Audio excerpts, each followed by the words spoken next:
Let's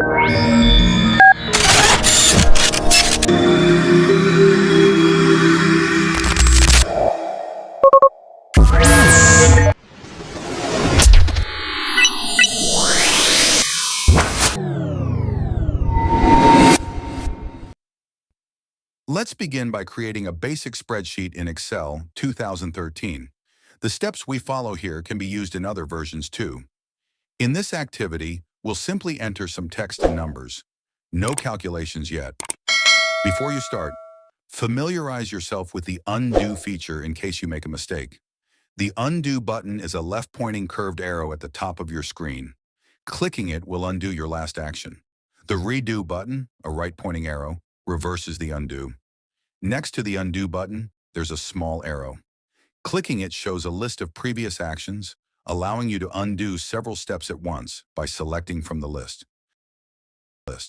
Creating the spreadsheet, click on cell A1, type quantity, press enter. This moves you down to cell A2. Type 6 and press enter.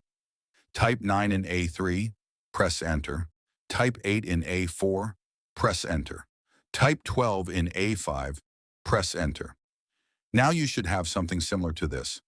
The text in A1 is called a heading, as it describes the data below. To modify the text in cell A1, click inside A1 and start typing. This replaces everything in the cell. If you only need to fix a typo or update part of the text, it's better to use the formula bar, located above the spreadsheet. Click on A1, then click in the formula bar to place your cursor there. Change quantity to add these numbers and press enter.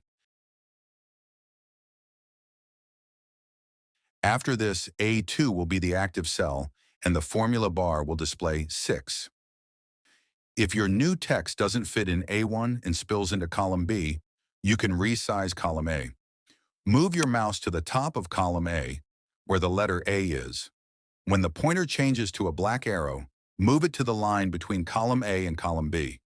The pointer will turn into a cross with arrows. Hold down the left mouse button and drag the line to the right. Release the mouse button when all the text fits inside A1. Note, you can use the same method to adjust row heights by dragging the lines between row numbers. Aligning numbers and text right now, the numbers may look messy. Next, you'll learn how to center the numbers and the heading to make your spreadsheet tidier.